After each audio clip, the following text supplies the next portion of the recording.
She was only 7 years old, a small, bruised soul hiding behind the kitchen door of a house that was never a home. No one heard her cries. No one cared that her knees were bleeding from scrubbing floors she was never meant to touch. And every night, she whispered the same prayer into the darkness. Please, make it stop. Then, one summer afternoon, a war-torn veteran returned home with his loyal German shepherd by his side, not knowing that the real battle waiting for him was not on a distant battlefield, but inside his own living room. What his daughter told him with tear-streaked cheeks and shaking hands would destroy his heart, and rebuild it piece by piece. Stay with me until the end, because this story will test everything you believe about love, forgiveness, and the strength of family. And before we begin, tell me, what city are you watching from tonight? The midsummer heat pressed down on Ashwood like a heavy hand, the afternoon sun baking the cracked sidewalks and painting the little town in shades of gold and dust. David Miller had never thought silence could be so loud. The 40-year-old veteran, broad-shouldered and weathered by 15 years of service, stepped out of the old black pickup truck and stood still in front of the small two-story house he once called home. The front porch creaked beneath his boots as if recognizing the weight of his return. His hair, now more salt than pepper, was cropped short in military fashion, and a jagged scar traced along his jawline, a souvenir from an ambush in Kandahar. Beneath the hard lines of his face lay something deeper, a heaviness that wasn't from war, but from grief. He had survived firefights and roadside bombs, but nothing had prepared him for losing Rachel, his wife, to cancer 2 summers ago. Since then, guilt had clung to him like a second skin. Beside him padded Ranger, a 6-year-old German shepherd with thick black and tan fur, amber eyes sharp with intelligence, and a faint notch on his left ear from a shrapnel wound sustained overseas. Ranger had been more than a military dog. He was a partner who once dragged David from under collapsing rubble, and now, in civilian life, he had become the one soul David trusted completely. The dog trotted ahead, tail wagging gently, as if urging his companion forward. David gripped the key in his hand, staring at the chipped blue paint on the door. This was the house where he had laughed with Rachel over burnt pancakes, where Lily had taken her first steps. But those memories felt distant now, blurred by time and regret. He had spent the last 3 years burying himself in work as a security consultant, traveling from one city to another, anything to avoid the ache of what, and who, he'd lost. But his father's death 2 weeks ago had forced him to stop running. He had taken a 6-month leave to settle the estate, and, perhaps more importantly, to face what he'd been avoiding, his daughter. Lily Miller, now 7, had Rachel's soft blonde hair and David's steel blue eyes. In the few photos David had received from home, she always looked smaller than he remembered, like she was folding into herself. He told himself that Vanessa, his second wife, was taking care of her. Vanessa was warm, kind, and steady, or at least that was what he'd believed when he married her a year after Rachel's passing. He had been a broken man then, vulnerable and desperate for stability, and Vanessa had offered just that. But even as he inserted the key into the lock now, a knot of unease tightened in his chest. The interior of the house was eerily silent. Sunlight streamed through thin curtains, highlighting a layer of dust on the furniture. Ranger's ears perked as he sniffed the air and padded cautiously down the hallway. And then David heard it, a faint, muffled whimper from the kitchen. When he turned the corner, the sight before him made his stomach drop. Lily was on her knees on the tiled floor, her small hands raw and bleeding as she scrubbed a patch of already spotless ground with a rag. Sweat clung to her hairline, and her thin summer dress, faded yellow cotton, was soaked. A half-empty bucket of cold water sat beside her, and from the splashes on her arms and face, it was clear she had been doused with it. She was trembling, her lips pale, her eyes distant. The kind of empty stare David had seen too many times in war zones, in children who had endured too much. Standing over her was Vanessa Carter, a woman of 30 with long chestnut brown hair pinned into a neat bun and a face sculpted with practiced beauty. She was tall and slender, always impeccably dressed, even now in a white blouse and beige slacks that seemed absurdly out of place in the heat. Her green eyes, once so warm when she first entered his life, were cold and razor-sharp as she looked down at Lily. "Do it again," she hissed, tapping her heel against the floor. and maybe this time you'll do it properly." For a moment, David didn't move. His mind refused to connect the pieces. This was his wife, the woman he had trusted, and that was his daughter, reduced to a trembling shadow. Then, something inside him cracked. "Stop!" The word tore from his throat before he realized he had spoken. Vanessa froze, spinning around in shock. "David, you're home early." But Ranger moved first. The German shepherd let out a deep, guttural growl, teeth bared as he stepped in front of Lily, placing his body protectively between her and Vanessa. His fur bristled, and his amber eyes burned with warning. Lily flinched at the sound, but when she saw Ranger's stance, a flicker of relief, so faint it almost broke David's heart, crossed her face. David's boots echoed on the tiles as he approached. What the hell is going on here? Vanessa's mask cracked, then hastily reassembled. "It's not what it looks like. She's being punished because she..." "Because she what?" His voice was low, controlled, the same voice he used to interrogate insurgents. "Because she's 7 years old and forgot how to mop a floor?" Vanessa's mouth opened, but no words came. David knelt beside Lily, his hands trembling as he gently touched her wrists. She winced, and he saw how the skin had split, tiny cuts forming where the rag had rubbed raw. "Sweetheart," he whispered, his throat tightening, "why didn't you tell me?" Lily blinked up at him, her lashes heavy with tears. I didn't want to make you mad." The words shattered him. This little girl, his little girl, was afraid of him. Not of the woman who had been hurting her, but of disappointing her father. The man who had abandoned her to grief because he was too broken to face his own. David pulled her into his arms, and for a moment, the world fell away. The hum of the refrigerator, the hiss of the summer breeze outside, even Ranger's low growl, all faded beneath the weight of the realization that he had failed the one person who needed him most. He turned his gaze back to Vanessa, and there was nothing soft in his eyes now. "You will never lay a finger on her again. Do you understand?" She scoffed, regaining her footing. "Don't be dramatic. I was disciplining her. Children need discipline. Discipline doesn't draw blood." His voice was ice. "And discipline doesn't come from cruelty." Ranger barked sharply, as if punctuating David's words. The sound made Vanessa flinch. The hours that followed blurred into a haze of bandages, whispered apologies, and quiet sobs. David cleaned Lily's wounds, gave her water, and wrapped her in a blanket on the couch. Ranger curled up beside her, his head resting gently on her lap, as if to reassure her that she was safe now. David sat across from them, staring at his own hands, hands that had once held a rifle, hands that had saved lives, and wondered how they had failed so miserably at the simplest mission of all, being a father. As the summer sun dipped below the rooftops and dusk painted the sky in violet hues, David stood by Lily's bedside and watched her sleep. Ranger lay at the foot of the bed, ears twitching with every creak of the house. The veteran knew the real battle had only just begun. He had faced enemies on distant soil, but now he faced one within his own walls. A battle not for territory or victory, but for the soul of his daughter. And this time, he would not run. The night in Ashwood fell heavy and humid, the air thick with the scent of rain that hadn't yet come. Crickets chirped in the yard, and the distant hum of passing cars echoed faintly down the empty street. Inside the small Miller home, the only light came from a single lamp in the living room, soft, golden, and trembling slightly, as if it too sensed the tension that clung to every corner of the house.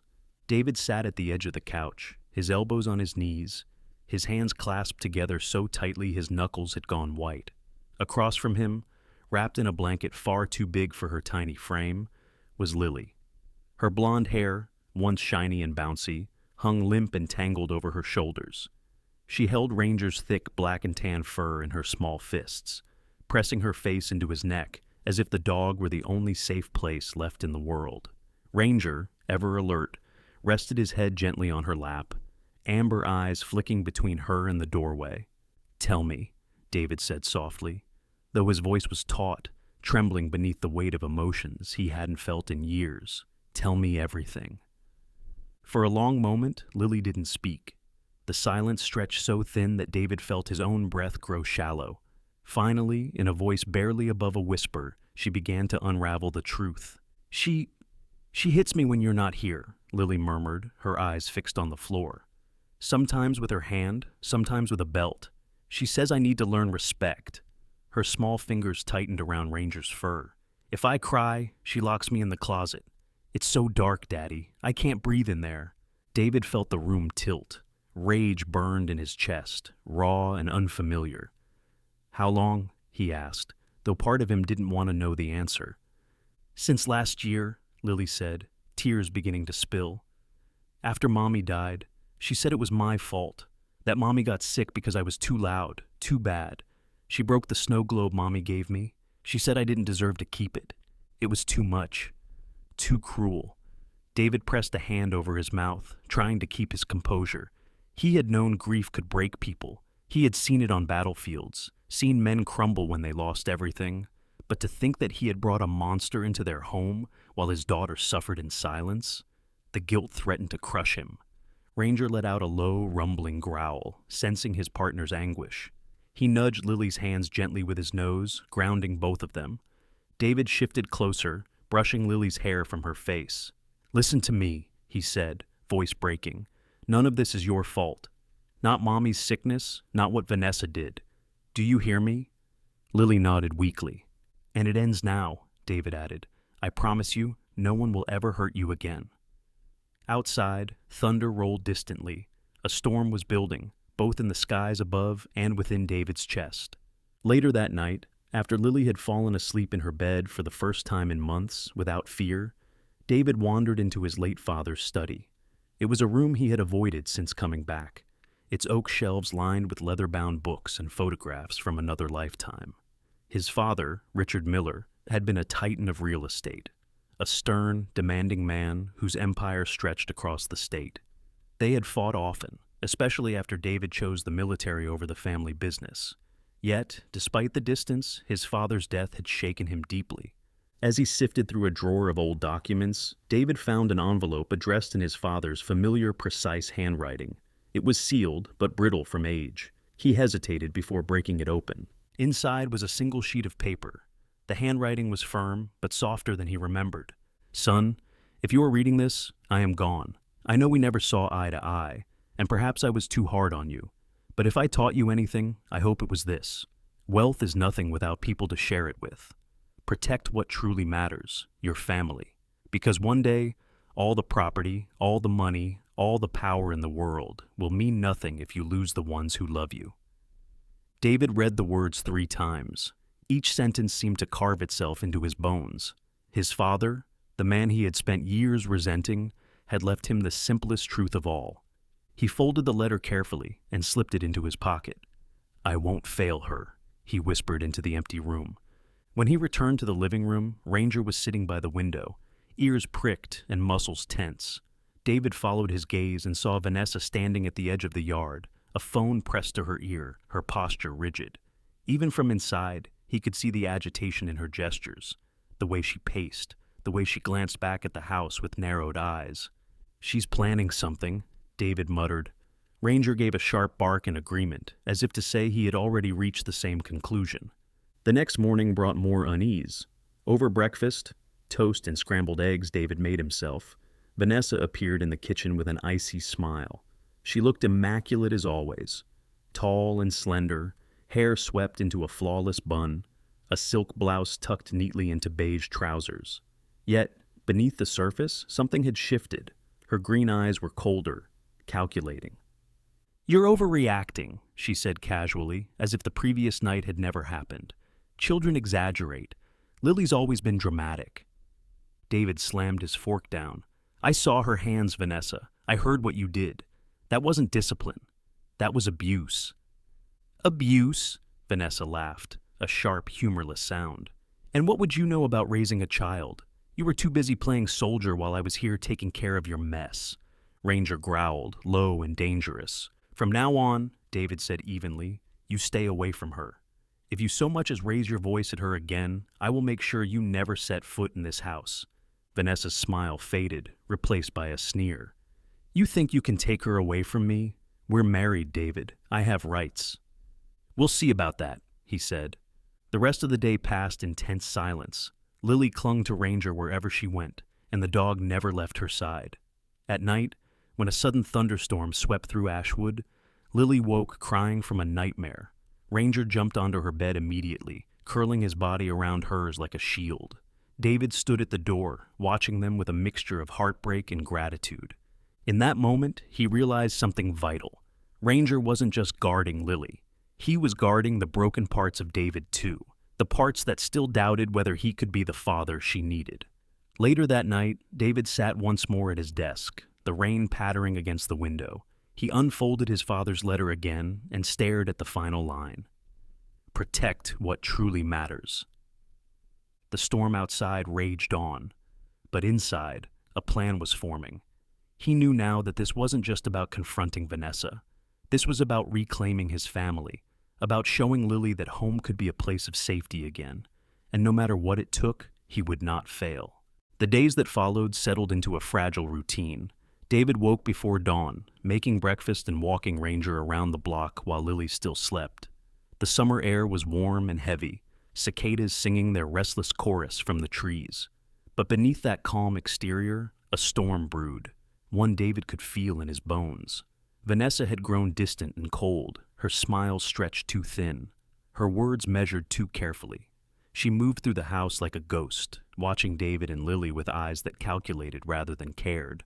And though she never spoke of that night again, David knew. This wasn't over. Ranger knew it too. The 6-year-old German Shepherd had become Lily's shadow, following the little girl wherever she went. His ears twitched at the smallest sounds, his gaze never leaving her for long. At night, he slept by her door. During the day, he sat near the windowsill, nose pressed to the glass, surveying the street as if expecting an attack. It was more than instinct. It was purpose. Ranger had spent years beside David in the military, trained to detect threats before they surfaced.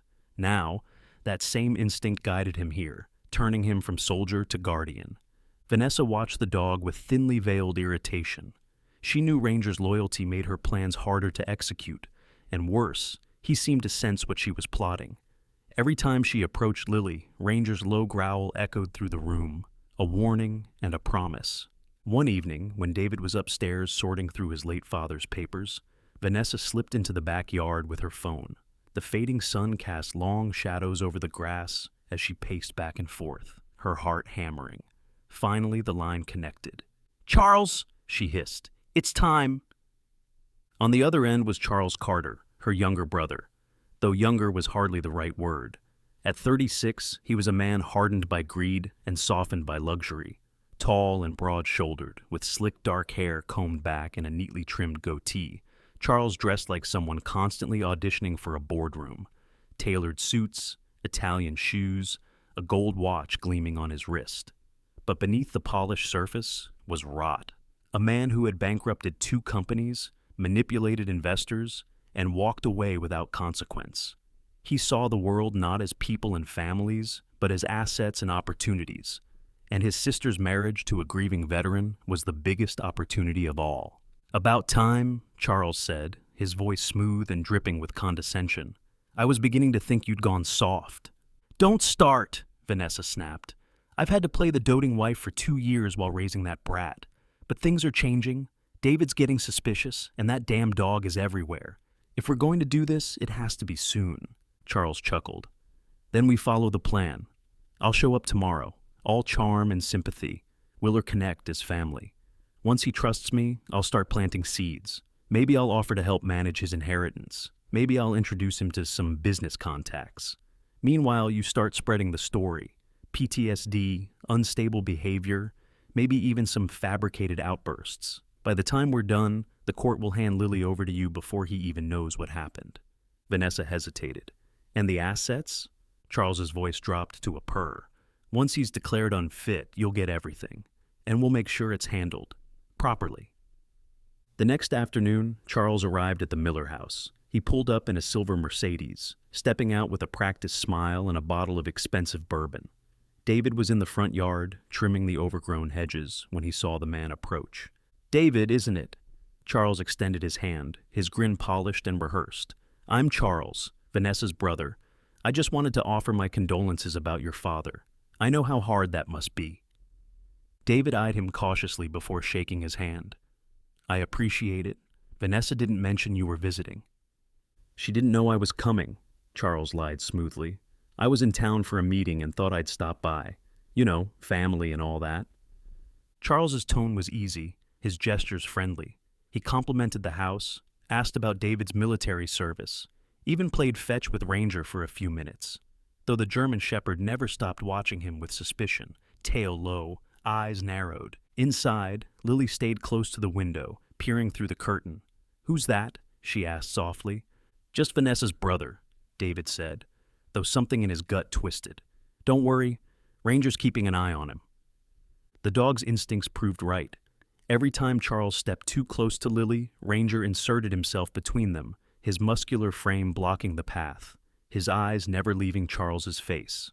At one point, when Charles reached out to pat Lily's shoulder, Ranger bared his teeth just enough to make the man step back. Protective, isn't he? Charles laughed, though his jaw tightened. Always has been, David said flatly. The visit dragged on for hours, with Charles weaving stories of business ventures and mutual acquaintances, subtly probing for information about David's inheritance. He dropped hints about managing wealth efficiently and long-term trusts for Lily's future. David remained polite but guarded, answering in clipped sentences and offering nothing of substance. Still, he couldn't shake the feeling that Charles's sudden appearance was no coincidence. That night, after Charles finally left, David sat on the porch steps with Ranger at his side. The warm air was thick with the smell of rain and cut grass. "What do you think, boy?" he muttered. "Something's off." Ranger gave a short bark as if confirming his suspicions. Meanwhile, in the dim glow of the upstairs bedroom, Vanessa dialed Charles again. "He's not biting," she hissed. "He's suspicious." "Doesn't matter," Charles replied calmly. "This isn't about friendship. It's about perception. Keep pushing the PTSD angle. Say he's paranoid, unstable, that he's having nightmares again. Courts eat that up. And if he's too stubborn, we'll force his hand." "How?"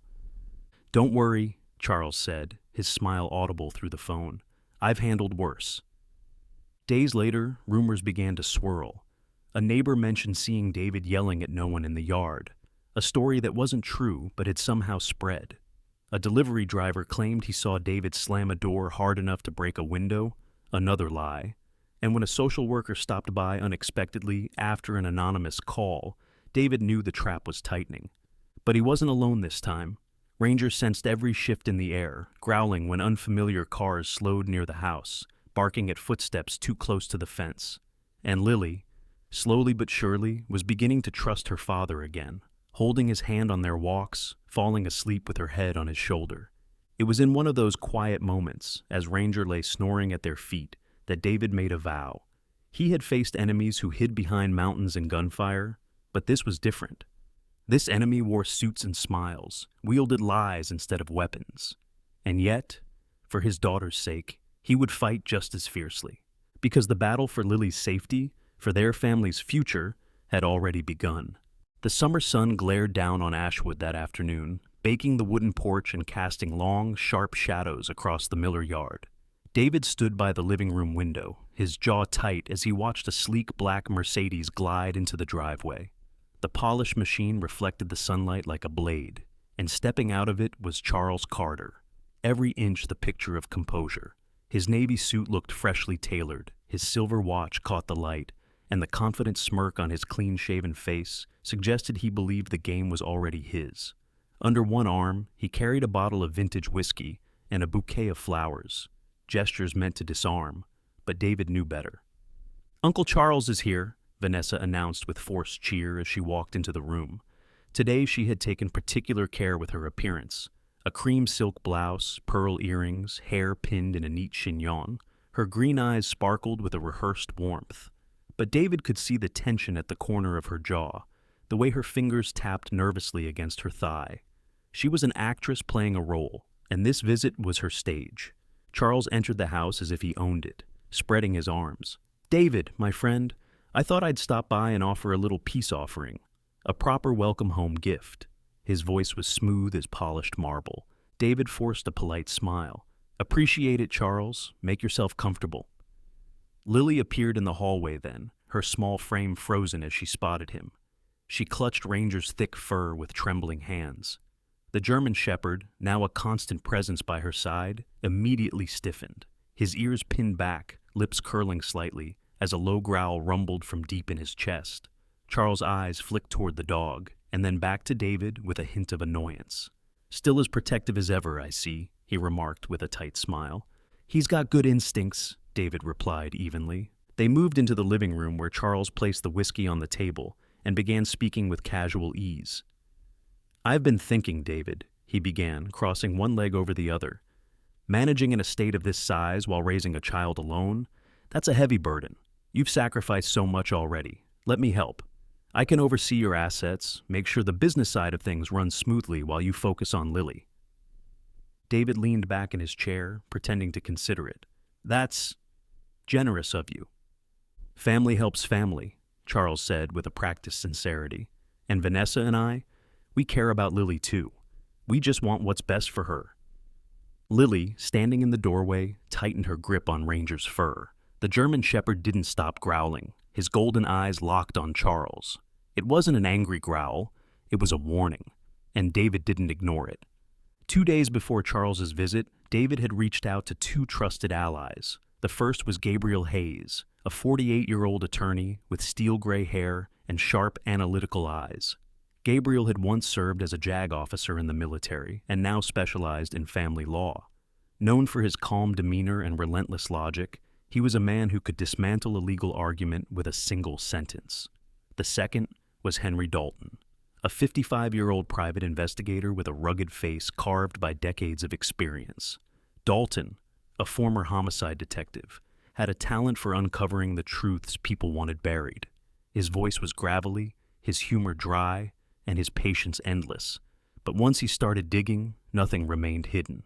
Together, the 3 men had crafted a plan. If Vanessa and Charles were plotting something, David would expose it. And today was step 1.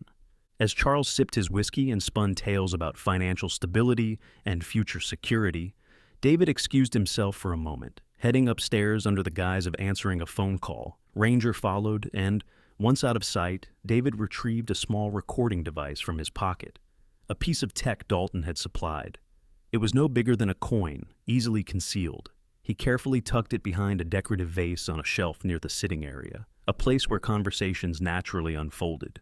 Back downstairs, Ranger played his part perfectly. As David returned, the dog barked suddenly and bounded toward the kitchen, drawing everyone's attention.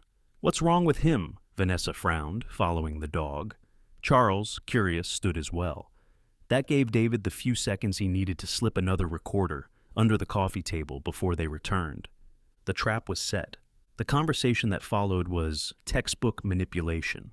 Charles painted himself as a savior, offering to handle tax filings and investments. Vanessa chimed in with gentle, almost maternal tones, suggesting that Lily might benefit from structure and discipline, perhaps even a boarding school that specializes in children dealing with trauma. "Boarding school?" David asked, raising an eyebrow. "It's just a thought," Vanessa said smoothly. "A change of environment might do her good, and it would give you space to focus on your own healing." David hid the surge of anger behind a polite nod. "I'll think about it." By the time Charles left that evening, the mask of familial warmth was firmly in place. He hugged Vanessa, shook David's hand, and even knelt to offer Lily a gift, a porcelain doll with glassy blue eyes. Lily didn't take it. Ranger stood in front of her like a wall, his hackles raised until Charles awkwardly set the doll on the table and retreated. When the door finally closed, silence settled over the room. David picked up the doll and turned it over in his hands. "Poison wrapped in porcelain," he muttered. That night, when the house was still, David, Gabriel, and Dalton gathered in the study. They played the recordings on Dalton's laptop. The plan unfolded clearly in the captured audio. Charles and Vanessa discussing legal guardianship, the process of declaring David unfit, the profits to be made from controlling the estate. Their words dripped with contempt for David, for Lily, for everything Rachel had worked to build. "They're planning to ship her off," David said quietly, his jaw tightening, "as far away from me as possible." Dalton leaned back in his chair, lighting a cigarette. "They're confident. Too confident. which means they're going to slip up. And when they do, we'll be ready. Gabriel adjusted his glasses. This is enough to start building a case, but we'll need more. Surveillance, financial records, anything that shows premeditation. Once we have that, the court won't just deny them custody, they'll bury them. David looked out the window, where Ranger was lying in the yard, ears pricked and eyes scanning the night. They underestimated us, he said, and they underestimated him. The following days were tense but controlled. Charles continued to visit, always bringing gifts, always smiling too broadly. Vanessa acted the part of the concerned wife, asking about David's nightmares and hinting that he might be struggling again. But now, every word, every glance was being recorded. Ranger never left Lily's side, and Lily, though still timid, began to trust the quiet confidence in her father's voice. The enemy believed they were closing in, but in reality, the net was tightening around them. David wasn't just defending his daughter anymore, he was preparing to strike back. The night air in Ashwood was still and heavy, carrying the faint scent of pine and summer rain. A crescent moon hung low over the Miller property, casting silver light across the backyard. It was past midnight, and the house was silent. Almost. From the foot of Lily's bed came the soft sound of steady breathing, the peaceful rhythm of a child who, for once, was sleeping without fear. In the hallway outside, Ranger lay curled against the wall, his ears twitching with every creak and sigh the old house made. But something, a sound, a scent, a vibration too subtle for human senses, made the 6-year-old German shepherd's head snap up. His ears perked, his nose lifted, and a low growl rumbled in his chest. David stirred awake seconds later to the sound of insistent barking. It wasn't Ranger's usual stranger at the door alarm. This was different, sharper, more urgent. He swung his legs off the bed and grabbed the flashlight from the nightstand. "What is it, boy?" he whispered. Ranger was already trotting down the hallway, pausing only to glance back and make sure David followed. The dog led him through the kitchen and toward the back door, his nails clicking against the hardwood floor. David opened the door quietly and stepped into the cool night. The yard stretched out before him, calm, still, and empty. But Ranger didn't stop there. He padded toward the detached garage at the far end of the property, hackles raised, head low. As they drew closer, David noticed a faint light flickering beneath the door, and his pulse quickened. He crouched beside the garage wall, moving silently like the soldier he had once been. Through a narrow crack near the hinge, he saw a shadow moving inside, a tall, broad-shouldered figure in a suit, hunched over a stack of papers beneath a dim flashlight. Even from the angle, David recognized the slicked-back dark hair and expensive Italian loafers. Charles Carter. "What the hell are you doing here?" David murmured under his breath. Charles was pulling thick folders from a leather briefcase and sliding them into a locked metal cabinet David had never seen before. A few envelopes, marked with legal seals and court insignias, were stacked neatly beside them. At one point, Charles paused to snap photos of documents on his phone, then tucked the device into his jacket. David's training kicked in. He retreated into the darkness, pulling his phone from his pocket and switching the camera to silent mode. Moving closer, he peered through a small window and began snapping pictures of the documents, the seals, even the serial numbers on the briefcase. It wasn't proof enough to convict, but it was enough to expose the scheme. Ranger's growl deepened. Charles glanced toward the window, his flashlight beam sweeping across the room. David held his breath, pressing himself against the siding until the light passed. After a few tense seconds, Charles locked the cabinet, wiped down the workbench, and disappeared into the night, slipping through the back gate like a thief. David exhaled slowly and looked down at Ranger. "Good boy," he whispered, scratching behind the dog's ears. "You just saved us." The next morning, David sent the photos to Gabriel Hayes. Within hours, the attorney called back, his usually calm voice edged with concern. "This is serious, David.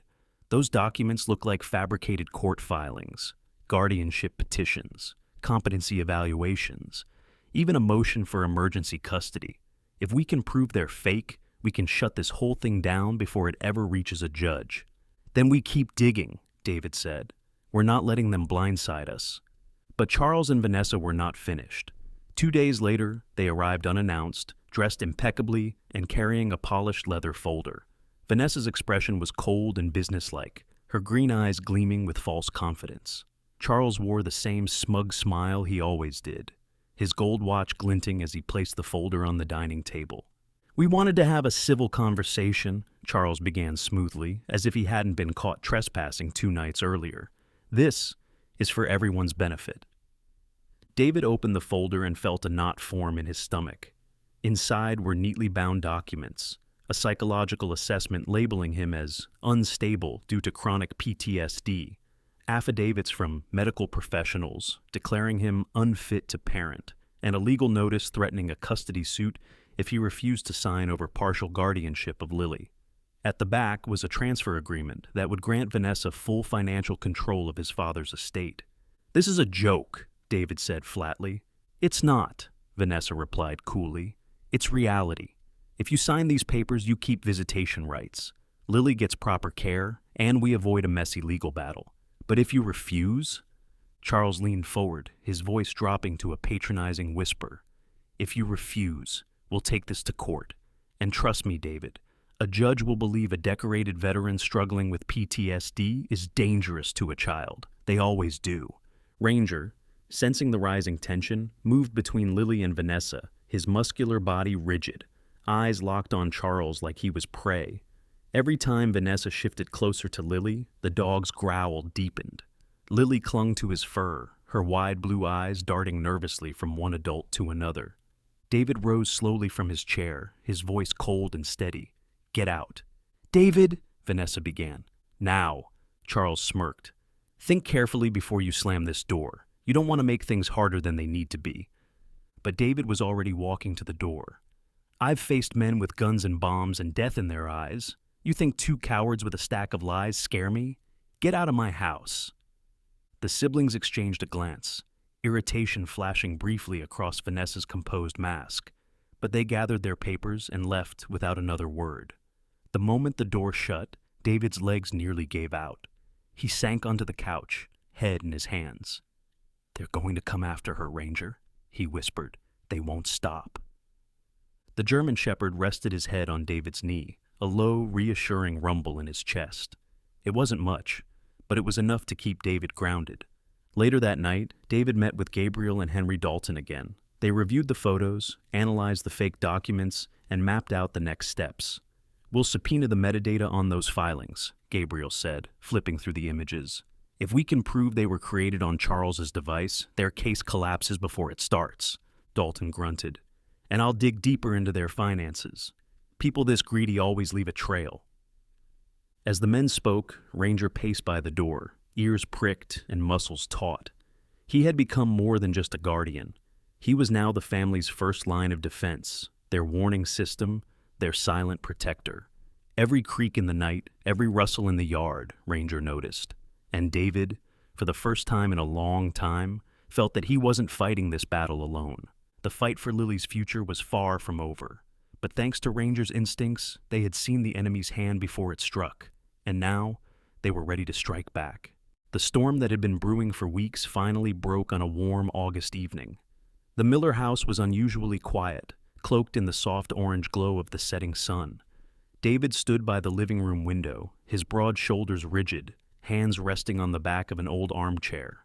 On the mantel above the fireplace hung a faded family portrait, himself, Rachel, and a tiny Lily smiling through missing baby teeth. That photo had once been a symbol of everything he'd lost. Now, hidden behind its frame, it had become something far more powerful, the final piece of evidence. The plan had been in motion for days.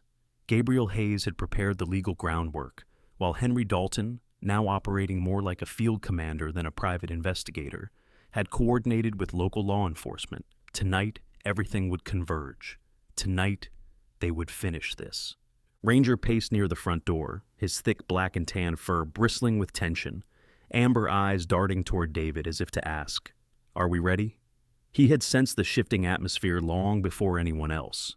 The hushed phone calls, the late-night meetings, the sudden uptick in patrol cars discreetly stationed on the block.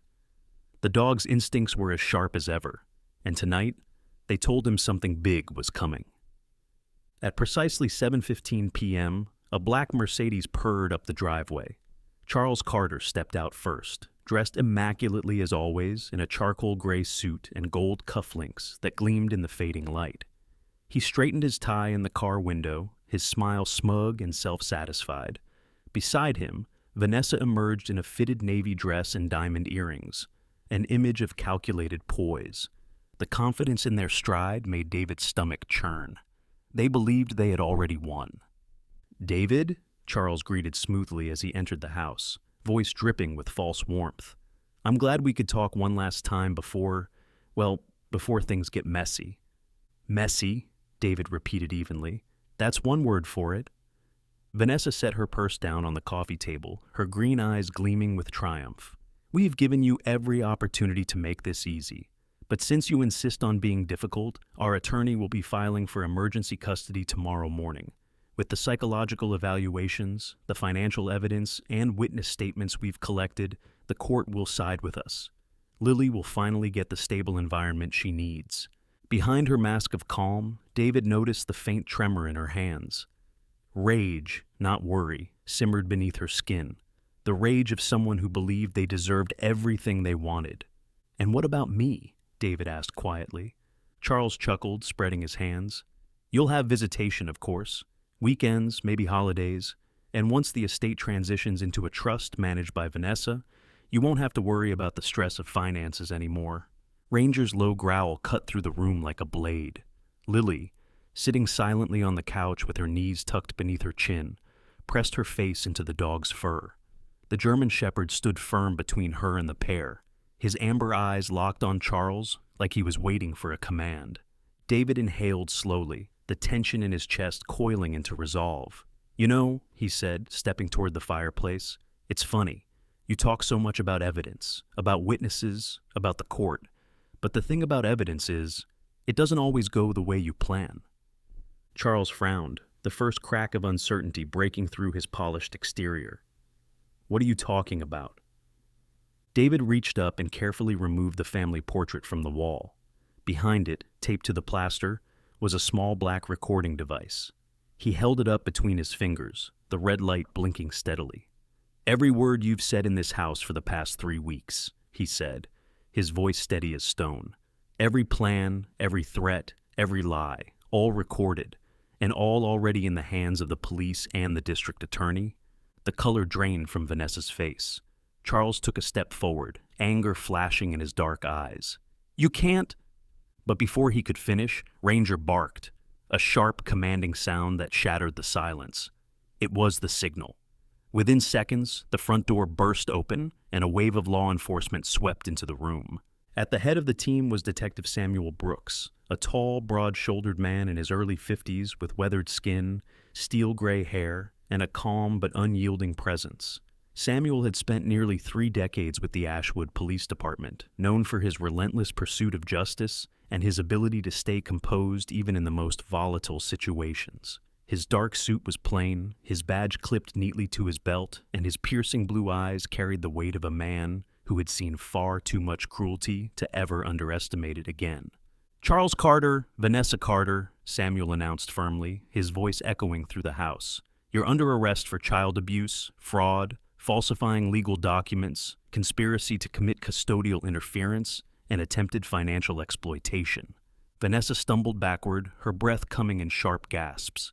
"This is insane! You can't do this! I'm Lily's mother!"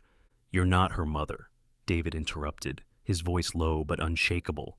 "You were never anything close." 2 officers moved in, cuffing Charles as he snarled protests about unlawful procedures and fabricated charges. Vanessa fought harder, tears streaking down her carefully painted face as she screamed Lily's name. But it was too late. The truth had spoken, and there was no silencing it now. As she was led toward the door, Vanessa stopped struggling. Her voice dropped to a broken whisper. "I hated her," she said, her words trembling with venom. "I hated Rachel. She was everything I wasn't. And every time I looked at Lily, I saw her. I couldn't stand it." David stood frozen, his heart heavy with both anger and sorrow. "And so you took it out on a child," he said, "the only piece of her I had left." The officers guided the siblings out into the night, their once perfect world collapsing around them. The neighbors peeked from behind curtains. The hum of police radios filled the air, and the glow of red and blue lights painted the house in harsh, unforgiving colors. Inside, the silence that followed felt like the first breath after a long storm. Lily sat still on the couch, her small hands trembling. Ranger approached and lay down beside her, pressing his warm body against her legs. The little girl buried her face in his fur, tears soaking into his coat. David knelt beside them, his voice breaking. "It's over, sweetheart. They can't hurt you anymore." Ranger let out a soft whine, resting his head on Lily's lap as if to echo the sentiment. "You're safe now." For the first time in months, Lily's sobs weren't from fear. They were from release. The weight that had pressed on her tiny shoulders was finally gone, and in that small living room, surrounded by the ghosts of their past, a family began to heal. The courtroom had been silent when the judge's gavel struck the bench, but for David Miller, the sound had been louder than any gunfire he had ever heard in war. Custody awarded to the father. Full guardianship granted. The words had washed over him like warm sunlight after a long, cold winter. The months of fear, planning, and fighting had led to this moment. Not victory over enemies, but the reclamation of something infinitely more precious. His daughter. Weeks had passed since that day, and the Miller house felt different now. Lighter, warmer, alive again. The air no longer carried the heavy weight of fear. Laughter echoed in the halls where silence once reigned. Lily's drawings covered the refrigerator door, and the smell of fresh bread often wafted from the kitchen. Even the sunlight seemed brighter as it filtered through the curtains, dancing across the walls. David was still adjusting to this new rhythm of life. At 40, after years of war and the chaos that followed, he found himself relearning what it meant to be a father.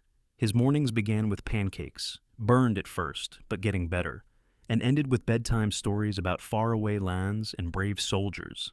In between, he walked Lily to school hand in hand, packed her lunches with too many snacks, and waited outside the therapy office while she talked through the darkness that Vanessa had left behind. The therapist, Dr. Eleanor Wright, was a woman in her early 50s with soft gray hair and kind, patient eyes behind round spectacles. Petite and slightly stooped, she carried an air of quiet wisdom earned from decades of working with traumatized children. Eleanor spoke gently but with authority, guiding Lily through each session with a balance of firmness and compassion. Healing, she once told David, isn't about erasing what happened. It's about helping her see that the past doesn't define who she is, or who she can become. David often sat in the waiting room during those sessions, watching other parents with their children. Some were angry, some exhausted, some hopeful. He understood them all. He, too, was learning how to patch up invisible wounds, in Lily and in himself. Afternoons were reserved for the park, a sprawling stretch of green on the edge of Ashwood, where sunlight filtered through towering oak trees and the sound of children's laughter floated through the air. Lily loved the swings most of all. At first, she had been timid, clinging to the chains with white knuckles. But over time, she soared higher and higher, her hair flying like a golden banner in the breeze. David would push her gently, watching the tension melt from her face with every arc. And always by their side was Ranger. The 6-year-old German shepherd had become more than a guardian. He was Lily's best friend, her confidant, her anchor.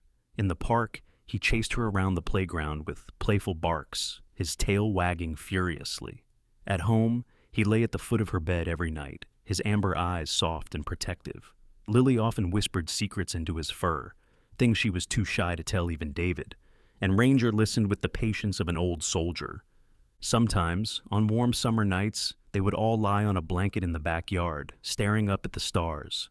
"Do you think Mommy can see us?" Lily would ask, her small voice full of wonder.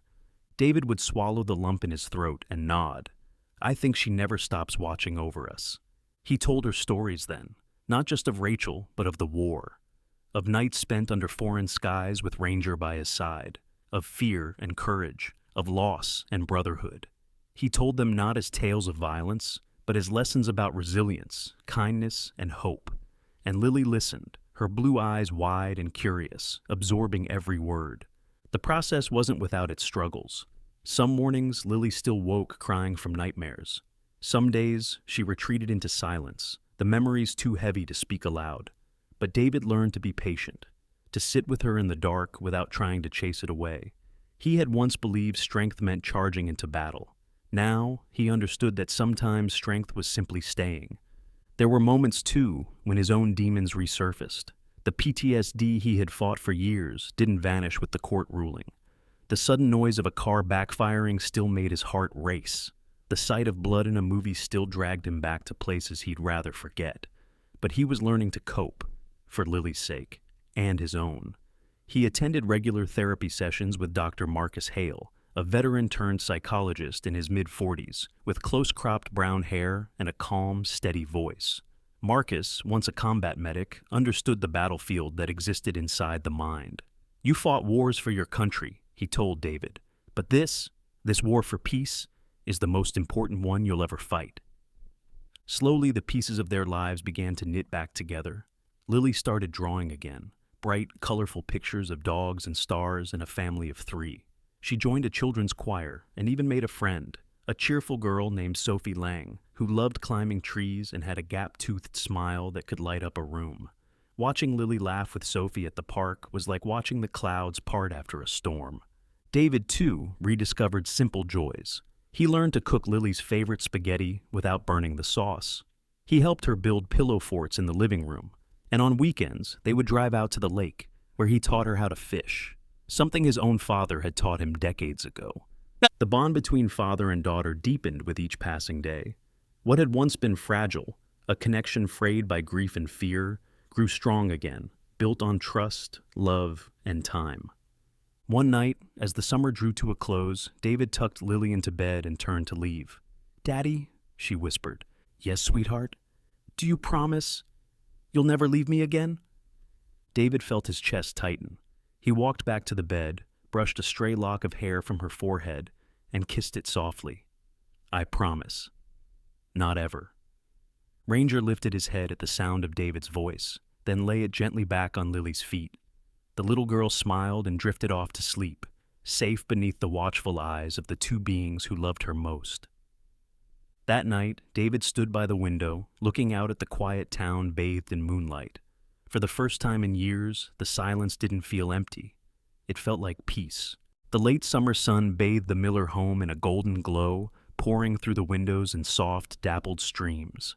Dust danced lazily in the warm light as David stood in the center of the living room, his sleeves rolled up, a gentle sweat forming on his brow.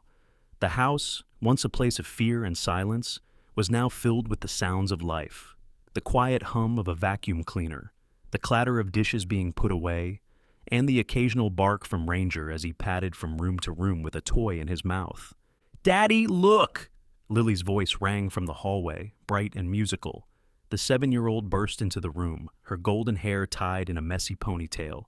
A streak of dust smudged across her cheek like a tiny warrior's mark. She held a framed photograph she had found in one of the storage boxes. A picture of Rachel at the old piano, laughing mid-song as Lily, then just a toddler, banged joyfully on the keys beside her. David took the frame gently, his throat tightening. Rachel's chestnut brown hair fell in loose curls around her face, her pale blue eyes sparkling with a joy that had once filled this home. He traced her smile with his thumb. "She loved that piano," he murmured. "Can we bring it back?" Lily asked eagerly, eyes wide. "I want to learn her favorite song." David's lips curled into a soft, bittersweet smile. "Yes, sweetheart. Let's bring it back." Together they made their way to the storage room, a place David had avoided for years because it held too many ghosts. Inside, under a tarp and layers of dust, stood the old upright piano. Its once polished wood was scratched and faded, the ivory keys slightly yellowed with age. But to Lily, it looked like treasure. It took nearly an hour to move the heavy instrument into the living room, with Ranger trotting alongside, as if supervising their every step. The dog, now graying slightly around the muzzle, barked approvingly when they finally positioned it by the large bay window. Sunlight spilled across the worn keys, making them gleam like new. Lily climbed onto the bench, her small legs dangling above the floor. "What was Mommy's favorite song?" she asked, glancing up at David. "Claire de Lune," he replied, his voice soft. "She used to play it every Sunday morning. Said it made the house feel alive." With that, Lily pressed a tentative key, then another. The notes were clumsy and hesitant at first, but soon a melody began to form, shaky yet unmistakable. David closed his eyes and was transported back in time. Sunday mornings with Rachel humming softly in the kitchen, Lily giggling on the floor with Ranger, still a pup. Back then, the world had felt whole. A tear slipped down his cheek, followed by another. But these were not tears of grief. They were tears of release, of healing. He knelt beside Lily and placed his hands over hers, guiding her fingers across the keys. Together they finished the song. The afternoon unfolded gently, wrapped in the warmth of small, ordinary moments. They hung new curtains, bright yellow ones that Lily had picked out herself. They painted over the cracks in the hallway walls and replaced the old, creaking door with one that shut softly. David even fixed the squeaky floorboard by the stairs, a noise that had haunted his sleepless nights for years. Every task, however small, felt like stitching a wound closed. When they finally stepped outside, the garden was alive with the hum of cicadas and the scent of freshly cut grass. Lily chased Ranger across the yard, her laughter pealing through the air as the German shepherd darted playfully around her. His thick black and tan coat shimmered in the sunlight, and though he was no longer the young soldier's companion he once was, his spirit remained unchanged, loyal, strong, unwavering. David sat on the porch steps, watching them. The sight stirred something deep inside him, a peace he hadn't known he was capable of feeling. It wasn't the peace of silence or solitude, but the peace of belonging. This house, once a battlefield of pain and betrayal, had become a sanctuary. And it wasn't because of walls or furniture or fresh paint. It was because of them. Later that evening, they gathered in the backyard for a small picnic. The sky turned lavender and gold as the sun dipped below the horizon, and fireflies began to flicker in the tall grass. David grilled hamburgers while Lily helped set the picnic blanket, her small hands arranging plates and cups with serious concentration. "Daddy," she said as they sat together, "do you think Mommy is proud of us?" David looked up at the darkening sky, where the first stars had begun to appear. "I know she is," he said softly. "She'd be proud of how brave you've been. And she'd be proud of how far we've come." Lily smiled, leaning her head against his arm. "I think she's happy we're together." "We are together," David whispered, his voice steady. "And no one is ever going to take that away from us." Ranger barked then, one sharp, joyful sound, as if agreeing. He bounded toward Lily, dropping a worn tennis ball at her feet. She squealed with laughter and threw it across the yard, watching as the old dog sprinted after it with youthful energy. As night fell and the stars emerged one by one, David found himself thinking about the journey that had brought them here, the battles he'd fought on distant soil, the darkness he'd carried home, the mistakes that had nearly cost him everything. All of it had led to this moment, and for the first time, he was grateful for every scar. They were proof of survival. When Lily finally grew tired, she curled up on the porch swing with Ranger beside her, his body warm and steady against her small frame. David draped a blanket over them and sat back, listening to the quiet rhythm of crickets and the soft sound of Lily's breathing. He whispered into the night, more to himself than anyone else. "From now on, no one will ever hurt you again." The wind stirred gently through the trees, carrying his promise into the dark, a vow sealed not just with words, but with every beat of his heart. And as the house glowed softly behind him, filled with laughter, music, and love, David finally understood that home was not a place. It was a bond, forged through pain, healed with time, and strengthened by the ones who never gave up on each other. Sometimes, miracles don't arrive with lightning and trumpets. They arrive quietly, like a loyal dog who refuses to leave, a father who learns to love again, or a child who still believes in hope even after the world tried to take it from her. In this story, God's hand was never loud, but it was always there. In every step David took back toward his daughter, in every tear that turned into healing, and in every heartbeat that whispered, "Family can be rebuilt." Just as the Lord promises in Isaiah 61:3, He will give them beauty for ashes, joy for mourning, and praise instead of despair. And maybe that's the message for us too. No matter how broken life becomes, no matter how many battles we fight inside or outside, there is always a chance, through love, faith, and grace, to start again. Your scars are not signs of defeat. They are proof that God is still writing your story. If this story touched your heart, I invite you to share it with someone who needs a reminder that miracles still happen. Comment below where you're watching from and tell us, what's the greatest miracle you've witnessed in your life? And if you believe that no child should ever suffer alone, and that God's love can heal even the deepest wounds, subscribe to our channel so more people can hear stories like this. May the Lord bless you and your family, guide you through every storm, and remind you that even in the darkest nights, His light never leaves.